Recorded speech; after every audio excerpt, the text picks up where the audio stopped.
کا مظاہرہ کرتے ہیں، اور اخلاق کے مظاہرے کی بھی ترکیبیں سرکار دو عالم صلی اللہ علیہ وآلہ وسلم نے ارشاد فرمائی ہیں۔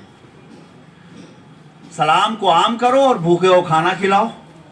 بہت مشہور حدیث ہے کے الفاظ ہیں، آپ تصور کریں آپ نے بغیر پہچانے، اور قرب قیامت کی نشانیوں میں سے ایک نشانی یہ بھی بتائی گئی ہے کہ صرف پہچان کے لوگ ایک دوسرے کو سلام کیا کریں گے، یعنی اگر کوئی قابل اکرام ہے تو وہ اس لیے کہ ہم اس کو پرسنلی جانتے ہیں، نہیں جانتے تو اس کے احترام کی، اس کے عزت کی، اس کی سلامتی کی، خیریت کی دعا کرنے کی بھی ضرورت نہیں۔ لیکن اسلام کہتا ہے نہیں، سلام کو عام کرو اور بھوکے کو کھانا کھلاؤ۔ ان دونوں معاملات میں اس کا مذہب، اس کا عقیدہ، اس کا مسلک، اس کی عمر، اس کا خاندان، اس کی زبان، اس کا معاشرہ، اس کی لسانی جو وہ ہے تعارف ہے، اس کی چندہ ضرورت نہیں۔ بھوکا ہے تو کوئی بھی ہو، اللہ کا بندہ ہے، اس کو کھانا کھلانا ہے۔ اور سلام ہر ایک کی سلامتی کی دعا جیسے ہی آپ کریں گے، آپ کا رب آپ پر ملتفت و مہربان ہوگا۔ آج ہم اپنے محترم بزرگ سید قمر الدین اشرف صاحب علیہ الرحمت کے فاتح چہلم کے موقع پہ حاضر ہیں۔ ان کی شخصیت کا مطالعہ جب کرتے ہیں تو ہمیں اندازہ ہوتا ہے کہ وہ اخلاق کے اس ارشاد پر عمل پیرا ہونے کی زندگی بھر کوشش کرتے رہے اور عامل بھی رہے۔ میں اپنا تجربہ بتاتا ہوں کہ میں یہاں 1997 میں آیا تھا علی گڑھ کے شعبہ اردو میں، اور یہیں پڑوس میں رہتا تھا۔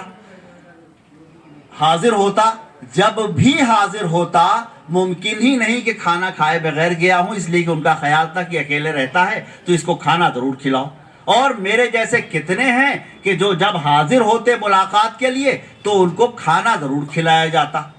تو ایک تو اس طرح کی سنت اور ارشاد پر عمل کا یہ سلسلہ جس کا ایک عینی شاہد آپ کے سامنے موجود ہے، اور ایسے بہت سارے لوگ ملیں گے جن پر انہوں نے عنایتیں کی ہوں گی، جن پر احسانات کیے ہوں گے، جن کی دعوتیں کی ہوں گی، جن کو کھانا کھلایا ہوگا، جن کی دل بستگی کی ہوگی، جن کی دلجوئی کی ہوگی۔ اور یہ سب صفات وہ صفات ہیں جو انسان کو مسلمان، اور مسلمان کو سلمان، اور سلمان کو صاحب ایمان بناتی ہیں، اور اسی کو مومن کہا جاتا ہے۔ اور مومن کے بارے میں قرآن حکیم میں لکھا ہوا ہے وَأَنْتُمُ الْأَعْلَوْنَ إِن كُنتُم مُؤْمِنِينَ، بڑے تو تم ہو، بڑے ہوگے جبکہ تم مومن ہو، اور اگر کوئی مومن اس درجے پر فائز ہو۔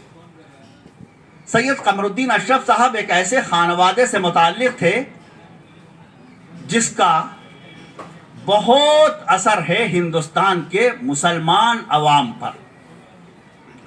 اور کیوں ہے؟ اس لیے کہ ان کے جد امجد حضرت مخدوم اشرف جہانگیر سمنانی رحمۃ اللہ علیہ، حضرت مخدوم اشرف جہانگیر سمنانی رحمۃ اللہ علیہ سے رشتے کا کئی طرح سے استعمال کرتے ہیں۔ ان کی وراثت، ان کی روحانی وراثت کے حامل حضرات افراد کی روحانی تربیت کرتے رہتے ہیں، ان کا الگ سلسلہ ہے۔ حضرت مخدوم اشرف جہانگیر سمنانی تارک السلطنت کہلاتے ہیں، اور تھے بھی کہ سمنان کی حکومت کو ٹھوکر مار کے اللہ کے راستے میں آئے تھے، انسانوں کی ہدایت۔ تو دلوں پر ان کا اختیار اس طرح تھا کہ اس کی برکت سے ان کی نسل کا اختیار بھی آج بھی دلوں پر ہے۔ پھر ان کو اللہ تعالیٰ نے بے انتہا اور زبردست طلاقت لسانی سے نوازا تھا۔ سو خطیب تھے، اور ان کے خاندان میں ذاکرین اور خطباء کی ایک بہت بڑی تعداد ہے جن سے دنیا واقف۔ صاحب تصنیف و تالیف تھے، لطائف اشرفی ان سے منسوب کتاب آج بھی مطالعے کی کتاب ہے۔ سید قمر الدین اشرف اپنے خاندان کے اس سلسلے سے ویسے تو متعلق نہیں ہو پائے جیسے ان کے دوسرے اعزاء تھے، لیکن تصنیف و تالیف اور مطالعے اور غور و تجسس کا سلسلہ انہوں نے تا حین حیات جاری رکھا، ساری زندگی۔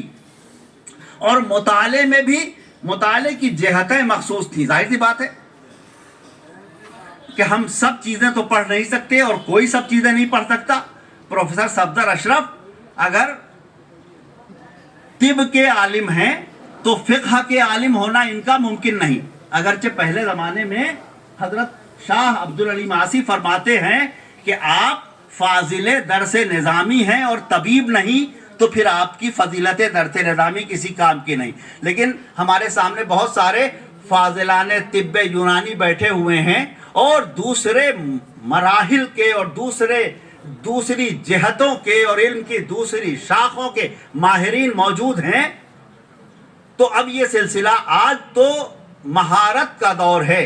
ایک کسی موضوع پر آپ ماہر ہو جائیں, اور وہ جو ہمہ جہت عالم اور ہمہ صفت موصوف علماء ہوتے تھے ان کا تو اب ذکر ہم کتابوں میں پڑھتے ہیں. سید قمر الدین اشرف صاحب پیشے سے تو سرکاری یونیورسٹی میں ملازم تھے اور یونیورسٹی میں بھی اکاؤنٹ سیکشن میں تھے, یعنی بالکل ہی غیر علمی اور غیر ادبی معاملہ. یعنی اکاؤنٹس کا وہ سلسلہ کہ دانشگاہوں میں پڑھایا جاتا ہے وہ تو علمی ہوتا ہے, لیکن یہاں کوئی علمی معاملہ نہیں, سیدھے سے حساب کرنا ہے اور پیمنٹ کرنا ہے یا ریسیو کرنا ہے. لیکن دفتری مصروفیات کے بعد سید صاحب کا سارا وقت مطالعے میں مصروف لگتا تھا, اور اس کے نتیجے میں اتنے مطالعہ کے طور پر, اور میں نے کہا تخصص ہر ایک کا ہوتا ہے, ان کا تخصص کیا تھا؟ تقابل ادیان اور تقابل افکار. ہمارے ہاں مسلمانوں میں اتنی فکریں ہیں, اتنے معاملات ہیں, انہی کا نام فرقہ دے دیا گیا ہے. تو یہ فرقے کیوں کر بنے, اور خاص طور سے سنیوں میں جو تفریق ہے, اس تفریق پر سید صاحب کا مستقل مطالعہ رہتا تھا. چھوٹے سے پمفلیٹ سے لے کے معقول کتابوں تک کئی تصنیفیں اور کئی تحریریں ان کی یادگار ہیں, جن میں